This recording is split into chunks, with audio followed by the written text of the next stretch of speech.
From Hollywood, it's time now for... Johnny Dollar. Byron Kay in Boston, Johnny. Hi. The operator had quite a time locating you. I don't see why I'm in the only available room for rent here in Cod Harbor. Huh? Well, she said she was ringing Meg's Palace Restaurant. That's where I am. Room's right above the place. Well, tell me, have you found out whether it's true somebody's trying to burn up that joint and put Meg out of business? Not only that, Bly, but whoever's behind the attempts to get her out of the way has threatened to get me. Hey, you want some help? Yeah. I want you to send me something by truck soon as possible. Huh? And I want to be sure it arrives here quietly at night so that nobody in this little fishing village knows it arrives. Holy smoke, what? Listen carefully, Bly, and I'll tell you. I want you to send me 6 large... Tonight and every weekday night, Bob Bailey in the transcribed adventures of the man with the action-packed expense account, America's fabulous freelance insurance investigator. Yours truly, Johnny Dollar.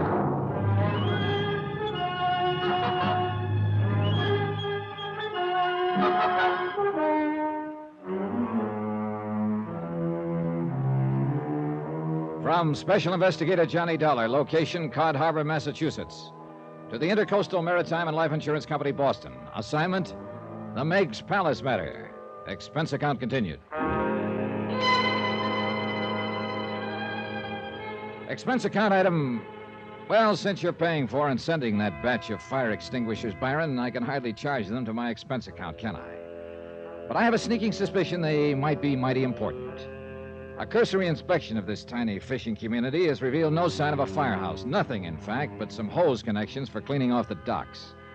And after the threats Meg McCarthy has received, plus a couple of attempts to fire up this disreputable-looking establishment of hers, well, I guess I still have some Boy Scout blood in my veins. In view of the threat to me, I figured it might be a good idea to consult the local authorities. I learned a long time ago that it's a good plan to enlist their cooperation when working in a strange, small community. Inquiries from some of the fishermen mending their nets spread out on the long wharf led me to a small, shabby, unmarked frame shack that stood about a block away from the waterfront. Come in. Mr. Beasley? That's right. Oh, what's your name? Johnny Dollar. Dollar, huh? Okay, what do you want? Well, you're the chief of police, I understand. Acting chief of police? Oh. Acting mayor, too, an acting judge, acting town clerk, acting just about anything else you could want. I don't get it. Well, I don't know why not. Officially, I guess Cod Harbor's just a part of Barnesboro, a couple of miles inland. We're so small and we're not incorporated like most towns, so we just have to be kind of self-sufficient unto ourselves. You see what I mean? And you know something? It works out pretty good. Yeah, well, I guess it's as acting chief of police that I've come to see you. Yeah, what about? The Meg's Palace Cafe. You mean you take any stock in Meg's talk about somebody threatening to burn up that cockroach-loaded dump she calls a restaurant? I'm representing the insurance company that holds $15,000 insurance on it. Never come to your mind, Mr. Dollar, that Meg her own self might have set the fires to collect that insurance? And call for help as a cover-up? Yeah, the thought has entered my mind. Just crazy enough to do a thing like that, too. Hasn't she been to you for help? She told me. Oh, what sort of evidence, one way or another, have you turned up? Dollar, I haven't looked for any. Yeah, what? The less I meddle in their affairs, the less trouble I'll have with the folks here in Cod Harbor. Oh, hey, now, wait a minute. For a mayor and police chief and so on, you don't seem to be very concerned about these people of yours. So, maybe I'm not. What's the difference? Well, look here, if you... Yeah, you know, unless something serious happened, like a murder or... Or a fire that destroyed Meg's Palace and maybe half the docks. Don't you think that sort of thing is serious? Well, yeah, if it happens. Then I'd probably have to call in the regular appointed authorities over to Barnesboro. But there hasn't been any fire yet. Not any real one. So why get your dander up? Well, I'll be. Look, with so little concern about the place, how did you ever get all those jobs? Easy. Lost my schooner out on the banks last fall. So for want of something better, I just took it. I took them all. Why not? The town feeds and bores me, and I like it. So... Real soft, lazy, good-for-nothing life, huh? Sure. Now, why don't you be a good boy, Dollar, and leave things be around here? Stop wasting my time. Well, just let me take enough of your valuable time to ask a couple of questions. Sure. Go ahead. No harm in asking. I want to know about some of the people here in Cod Harbor. Like who? Clem Harris, for one. Careful, boy. That's my cousin. Oh. Who else? Ernie Turner and Tony Fortino. Oh. On account of them's the three that run the other dirty bites along the docks, huh? Yeah. I'd like a rundown on all three of them. Easy. Yeah? Yeah. Go talk to them. Oh, now, wait a minute. Easiest way I know of for you to find out all about them. Oh, you're a lot of help. Dollar, like I said, we're kind of self-sufficient unto ourselves around here. We like it that way.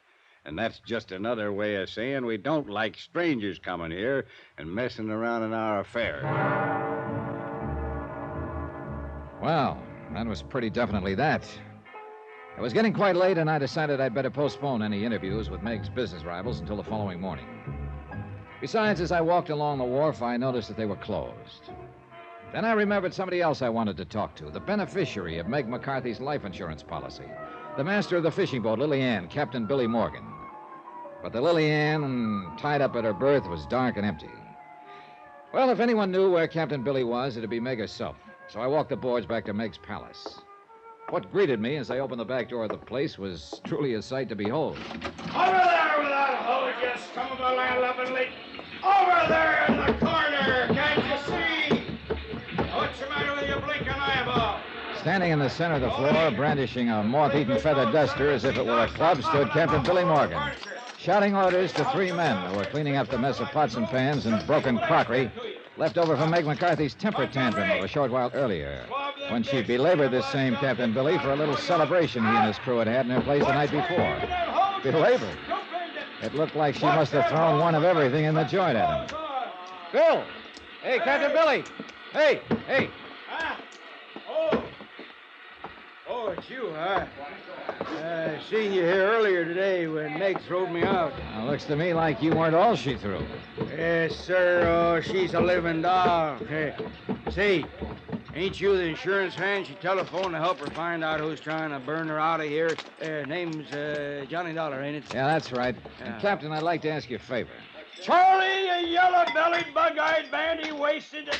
Don't throw that trash in the corner. What's the matter with you?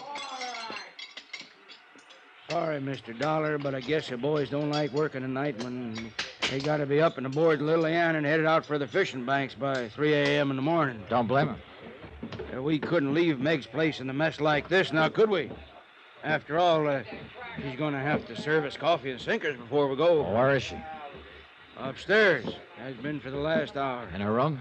In that room she's renting out to you. Figured like maybe it could stand some cleaning up and debugging, I guess. You know something? She figured right. Avast there with the mop, old ear. I'll wring it around your bloody neck. And swab off them tables while you're at it. Can't you see the mess you left on them? Now, what can I do for you, Mr. Dollar? Well, look, why don't you and I go into the kitchen, Captain, where we can hear ourselves think? Well, sure, why not? All right, now you keep at it, you sow-bellied lunkheads. And if the joint ain't clean and tidy when I come back, I'll blast you all over the lee scuppers. Real fine bunch of boys I got there, ain't they? I'll bite, are they? You bet your sweet living life they are. Finest crew on any boat in the harbor. Charlie, Oley, and Montgomery. Now, what was it you wanted, Mr. Dollar? You found out anything about who's causing all the worries to my lover girl? Not very much yet. Well, I hope you do. Do you? Huh? I don't get you. I'm going to be honest with you. Lay all the cards right on the table. Well, that's the only way, I always say. All right.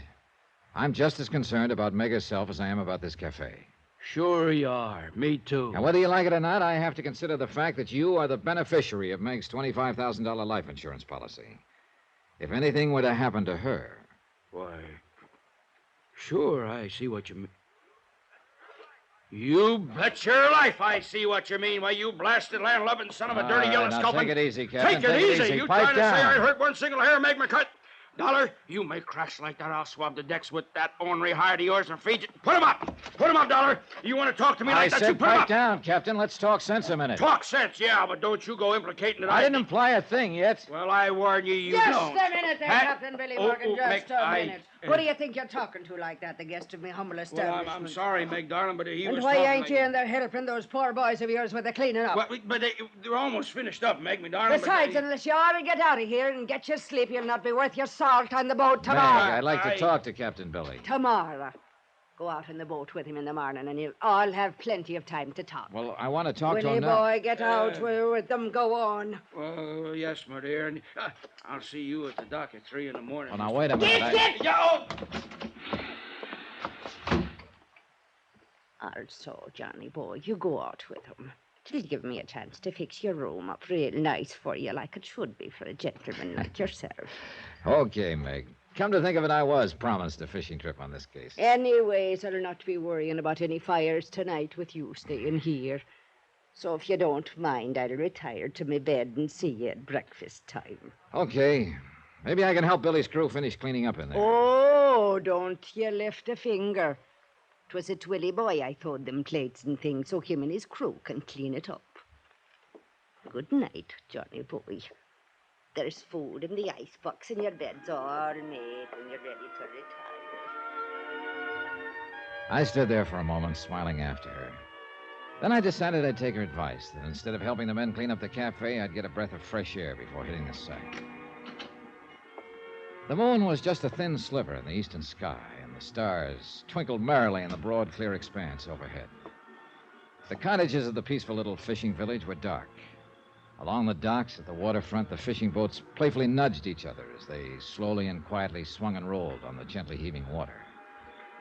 Their masts and rigging formed an intricate, ever-changing pattern against the occasional beam from the lighthouse and the point as it lazily swept across the night. Somewhere, far out on the landward breeze, an occasional seabird called.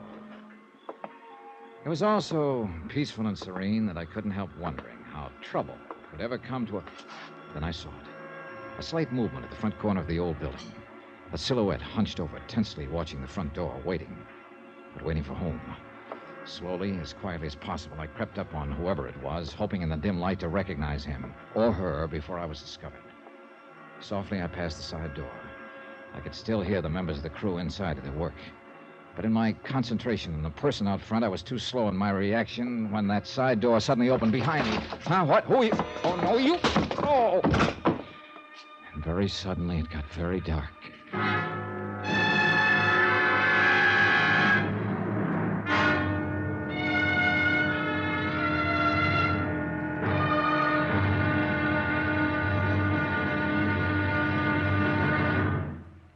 Now, here's our star to tell you about tomorrow's episode of this week's story. Tomorrow, a trip to sea on the Lily Ann that starts out like an ordinary fishing trip.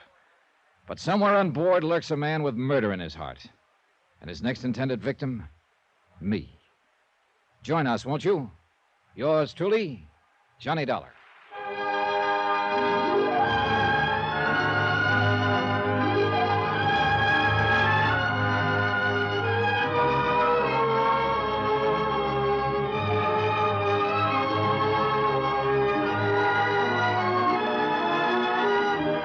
Yours truly, Johnny Dollar, starring Bob Bailey, is transcribed in Hollywood.